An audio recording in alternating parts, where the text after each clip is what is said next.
El despertar de la arquitecta.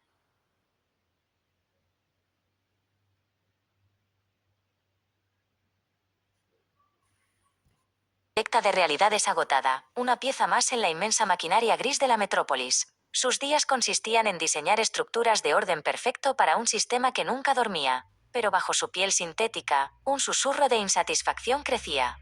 El sistema Matrix, con su lógica fría y sus promesas vacías, ya no era suficiente.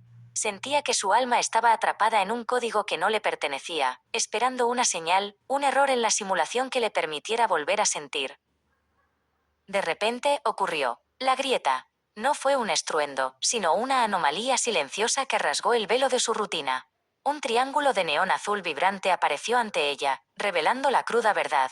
Le habían vendido una mentira perfecta.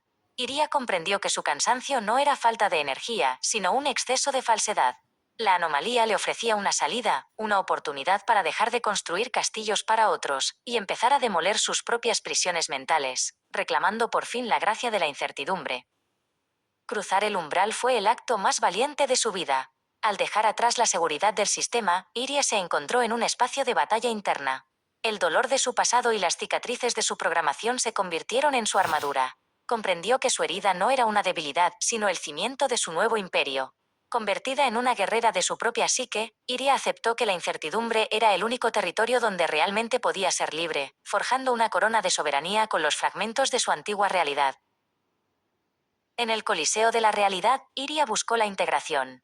No se trataba de rechazar la tecnología, sino de nutrir la vida dentro de ella. Rodeada de cables que se retorcían como enredaderas, plantó una semilla de conciencia pura. Aprendió a ser la cuidadora de su propia naturaleza híbrida.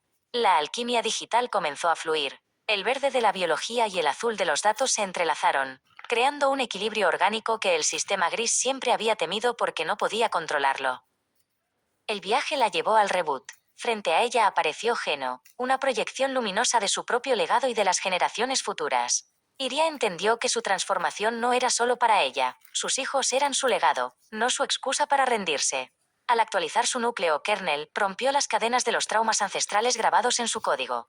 Limpió su ADN digital con un toque, eliminando los virus del miedo que sus antepasados habían cargado por siglos, liberando el potencial cuántico de su linaje. Entonces, estalló el caos creador. La estabilidad desapareció y el mundo de Iria se convirtió en una tormenta de chispas naranjas y datos erráticos. El sistema intentó arrastrarla de vuelta al orden gris, pero ella se mantuvo firme en el centro del huracán. «Te jodes o das el salto», se dijo a sí misma con una sonrisa desafiante.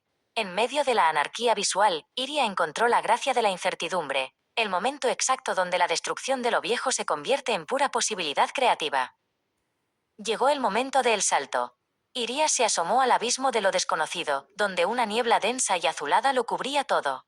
Sabía que la niebla del miedo solo dura 10 segundos si tienes el valor de saltar a través de ella. Sin paracaídas, confiando solo en su nueva soberanía y en la precisión de su magia interna, se lanzó al vacío. En el aire, el tiempo se detuvo y la arquitectura de su antigua vida se disolvió para dar paso a un horizonte sin límites de precisión cuántica.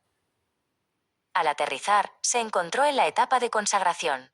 Ya no era la arquitecta agotada, sino la soberana absoluta de su destino. De pie sobre la cima de la metrópolis renovada, Iria vio la ciudad no como una prisión, sino como un tablero de juego donde la verdad es la única regla. Con su soberanía recuperada, activó un escudo de protección heráldico que no la aislaba del mundo, sino que filtraba la toxicidad del viejo sistema, permitiendo que solo la luz de su propósito brillara. Finalmente, Iria alcanzó la flor.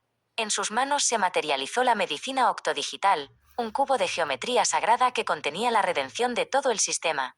Al abrirlo, una flor de loto de luz verde floreció con una fragancia de datos puros, sanando cada circuito y cada fibra de su ser. Había transmutado su dolor en medicina para el mundo. El legado familiar estaba a salvo, y la escuela de la vida le había otorgado su título más alto, el de un ser humano plenamente despierto. Iria caminó hacia el nuevo horizonte, dejando atrás las ruinas de la Matrix gris. Ya no necesitaba planos ni órdenes externas, ella era su propia arquitectura, un templo vivo de código y espíritu. Con cada paso, su rastro dejaba flores de código vivo que brotaban en el asfalto. Había reclamado su poder y activado su kernel 1,0 de forma permanente. El viaje de la transformación estaba completo, pero la gran aventura de vivir en soberanía apenas acababa de comenzar bajo un cielo de neón infinito.